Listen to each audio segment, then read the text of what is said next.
warahmatullahi wabarakatuh.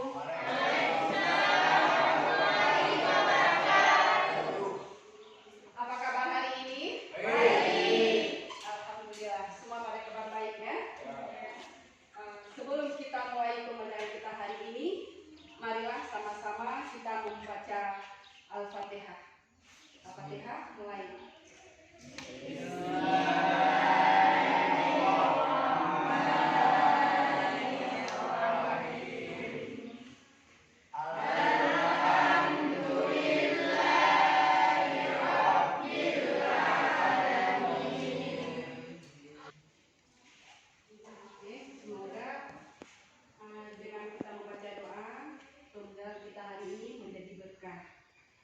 Siapa yang tidak hadir hari ini? Firma. Firma. Siapa lagi? Husni. Dua orang aja ya? Fatimah. Berarti masih sakit ya? Ya. Oke. Nah, minggu yang lalu kita telah melakukan praktikum kolowit ya, dan membuat es krim. Hari ini kita akan melanjutkan pembelajaran kita tentang kolowit. Masih ingat apa yang dimaksud dengan larutan? Apa itu larutan? Sistem ekspresi yang ukuran partikelnya sangat kecil sehingga tidak dapat dibedakan. Oke, 100 watt Fadilah. Nah, jadi larutan itu termasuk dalam kolowit ya.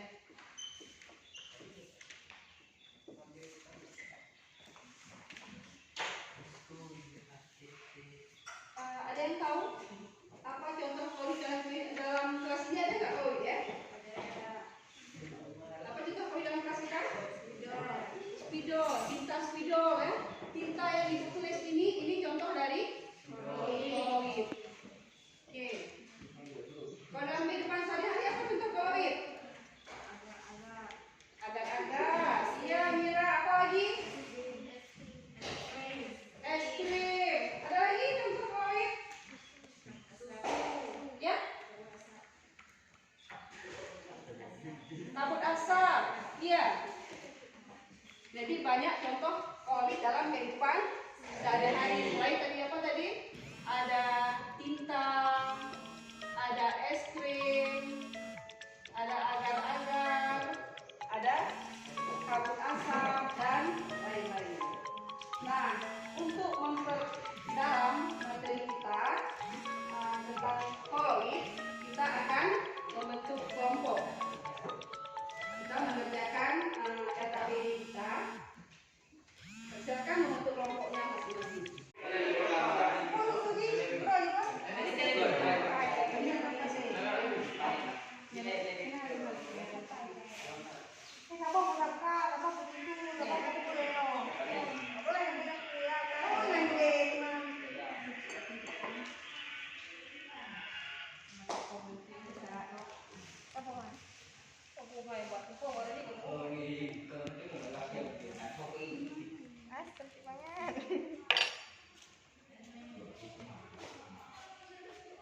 Iya betul kan, kue betul DP ini.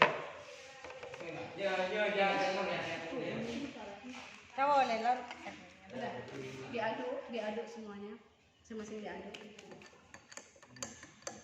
Praktikum ini untuk membedakan, kita melihat fase kolowit, dispersi dan terdispersi. Bisa bedakan ya?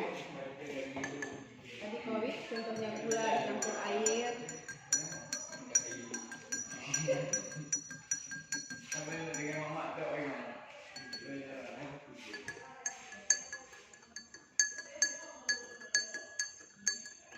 Nah, mana yang nggak bisa dipisahkan lagi di antara tiga ini? Kalau gula mesti kita saring ya kan? Kalau susu bisa kita pisahkan lagi? Nggak bisa. Kalau tepung bisa kita saring. Oke. Hari ini setelah melakukan kegiatan pembelajaran hari ini, diharapkan siswa dapat menjelaskan pengertian dari larutan, kolowit, suspensi, dan sifat-sifat kolowit, serta penggunaan sistem kolowit dalam industri kosmetik, makanan farmasi, dan pertanian dengan benar.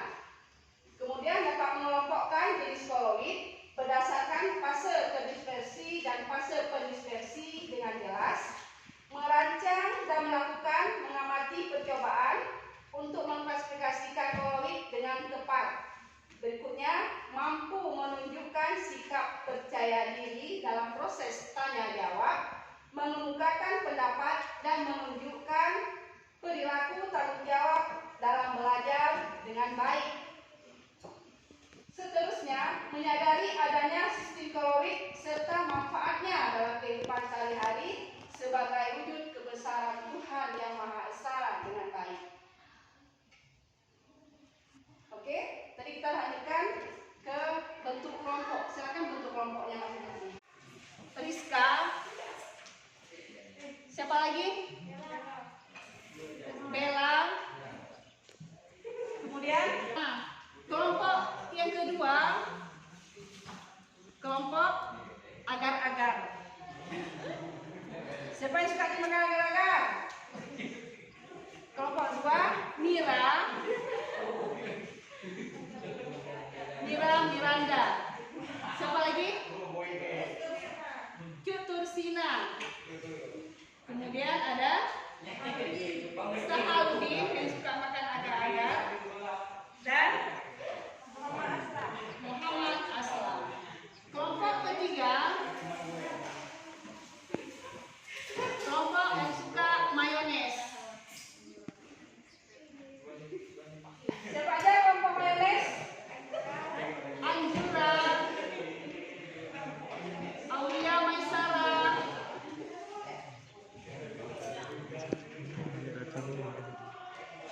Sekarang mau belajar dua lagi siapa tadi?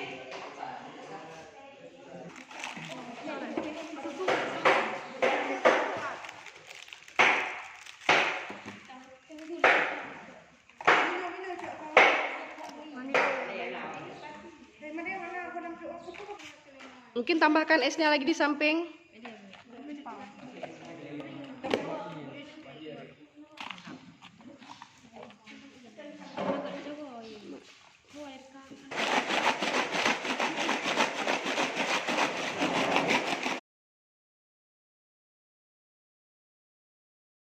Oke, sebelum kita lanjutkan, itu sambil kalian mengisi LKS atau LKPD-nya, Ibu ingin tahu, apa kalian sudah tahu apa itu pengertian dari sistem kolorit? Siapa yang bisa jawab? Oke, silakan. Anjura.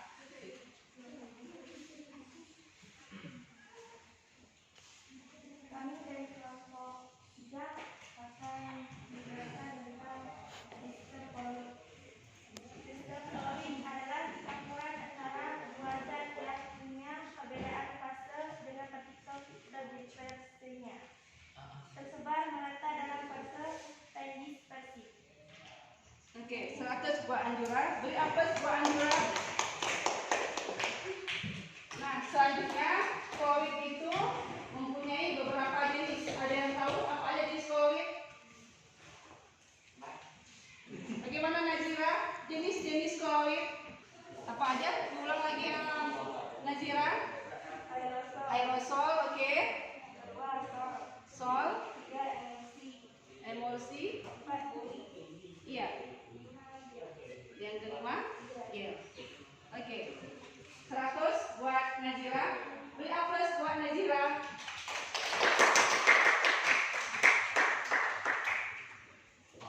Sifat-sifat kolorit. Ada efek tinggal, gerak front.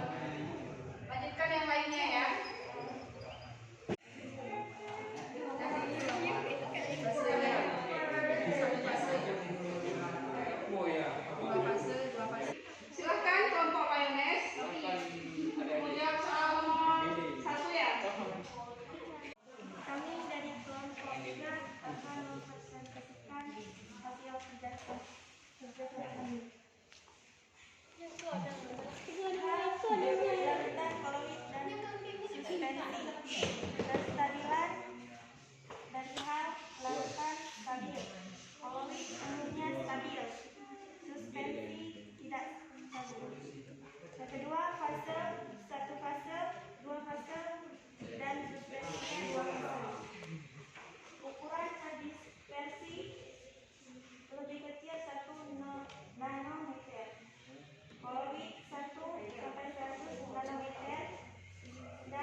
Mulai, letakkan semua apa yang kalian pegang, lepaskan semua apa yang dipegang, bangun atau berdiri. Ayo sama-sama kita lakukan.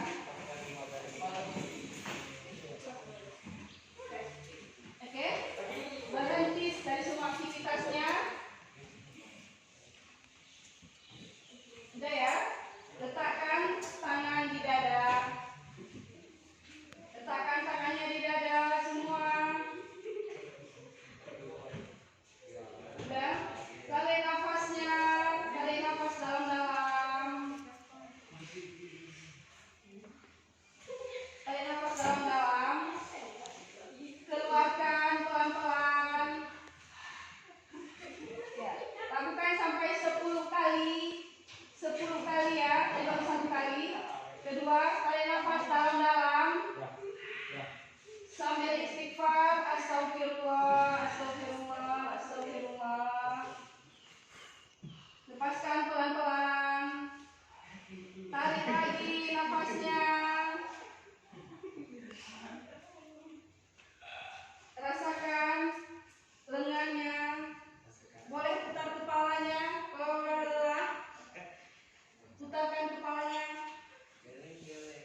Iya, boleh geleng-geleng kepalanya. Tarik nafas lagi. Tarik nafas lagi. Lepaskan pelan-pelan. Lepaskan pelan-pelan. Tarik nafas lagi. Rasakan apa yang terjadi pada tubuh kalian. Amati perut yang mengembang sebelum membuang nafas. Amati perut yang mengempes saat kalian membuang nafas. Amati pilihan-pilihan yang kalian lakukan. Tarik nafas lagi. Sudah yang ke-7 ya. Lepaskan sambil istighfar, astagfirullah. Tarik lagi nafasnya. Rasakan nafas yang kalian tarik dari hidung, rasakan.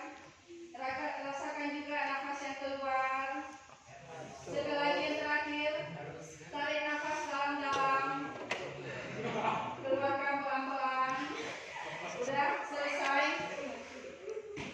Latihan selesai. Silahkan lanjutkan kembali aktivitasnya kalian. Pembelajaran kita hari ini, kita akan menarik kesimpulan. Mungkin Rizka bisa membantu teman-temannya untuk menarik kesimpulan. Silakan Rizka. Sistem koloid adalah campuran antara dua zat yang punya perbedaan fase dengan partikel terdispersinya tersebar merata dalam fase pendispersi. Jenis-jenis koloid: 1. Aerosol, 2. Sol, 3. Emulsi, 4. Buli, 5. Gel. Baiklah, telah selesai pembelajaran kita hari ini. Sebelumnya perlu diingat, apabila kita mempunyai salah, jangan lupa minta maaf sama teman. Kalau kita mau minta sesuatu sama teman, jangan lupa ucapkan tolong. Jadi tolong, terima kasih, maaf itu jangan pernah ditinggalkan. Nah, minggu depan kita akan melanjutkan materi kita tentang pembuatan sistem koloid. Sekian, ibu akhiri. Assalamualaikum warahmatullahi wabarakatuh. Waalaikumsalam warahmatullahi wabarakatuh. Assalamualaikum warahmatullahi wabarakatuh. Alhamdulillah, puji syukur saya telah dapat melaksanakan aksi nyata pembelajaran berdiferensiasi dengan melakukan pemetaan terhadap kebutuhan belajar peserta didik saya berdasarkan profil belajar, kebutuhan belajar, bakat, dan minat mereka dengan harapan dapat memenuhi kebutuhan peserta didik dengan memadukan pembelajaran berdiferensiasi dengan pembelajaran kompetensi sosial dan emosional. Perasaan saya ketika merencanakan pembelajaran ini, saya sangat senang karena saya dapat memberikan pembelajaran sesuai dengan keinginan saya untuk menghadirkan pembelajaran yang sesuai menurut kebutuhan mereka atau kebutuhan peserta didik. Karena setiap peserta didik memiliki karakteristik yang berbeda-beda dan saya dapat melihat mereka sangat bahagia ketika melaksanakan kegiatan pembelajaran. Mereka juga terlihat aktif dalam kelompoknya. Pembelajaran yang saya dapatkan di sini ternyata dengan membuat kelompok belajar, mereka dapat bekerja sama dengan baik. Mereka dapat melakukan kegiatan berdasarkan keinginan mereka. Jadi proses berdiferensiasi sangat tampak di sini. Ketika saya mengaitkan dengan pengalaman belajar saya dulu, jelas ada perbedaan. Dulu dalam membagi kelompok sesuai dengan keinginan saya atau keinginan guru. Atau diurutkan sesuai dengan nomor absennya. Bisa juga mengelompokkan siswa hanya dengan berdasarkan tempat duduknya. Tapi sekarang berbeda. Saya dapat mengelompokkan siswa berdasarkan secara heterogen. Berdasarkan siswa yang pintar dan kurang pintar. Siswa pintar dapat mengayakan teman-temannya yang kurang pintar. Atau juga dikelompokkan berdasarkan bakat dan minat mereka. Kemudian, peserta didik saya juga mengaku mereka sangat senang dengan belajar berdiferensiasi ini. Hal ini dikarenakan pembelajaran berdiferensiasi mampu mengakomodasi belajar mereka yang berbeda-beda sesuai dengan keinginan mereka. Peserta didik memiliki gaya belajar audio, visual, dan kinestik. Mereka bisa belajar dan merasa senang sekali.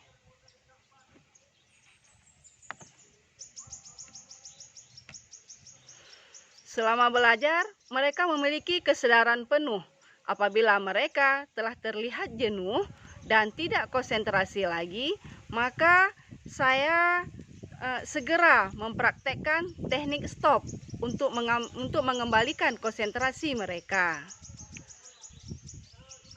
Dan di akhir pembelajaran, saya juga tidak lupa untuk menitipkan 3 kata ajaib, yaitu tolong, maaf, dan terima kasih. Adapun rencana perbaikan aksi nyata saya ketika saya melaksanakan proses mengajar pada masa yang akan datang, saya akan membuat perencanaan pembelajaran yang lebih matang lagi. Bisa jadi dengan menghadirkan guru lain untuk mengobservasi saya mengajar. Mudah-mudahan saya mendapatkan saran dan kritik yang membangun. Kemudian saya akan menggunakan ice breaking sebagaimana yang biasa saya gunakan di kelas sehari-hari.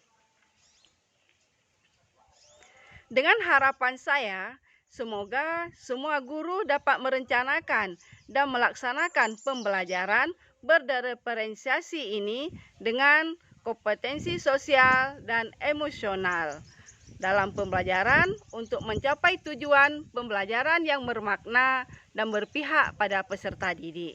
Sekian, salam bahagia, salam guru penggerak. Assalamualaikum warahmatullahi wabarakatuh.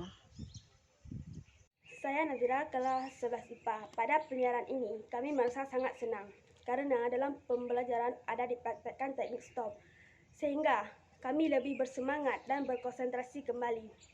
Dari akhir pembelajaran, guru juga mengingatkan kepada kami untuk mengucapkan terima kasih bila diberikan, minta tolong bila ingin minta bantuan, dan bila membuat kesalahan meminta maaf.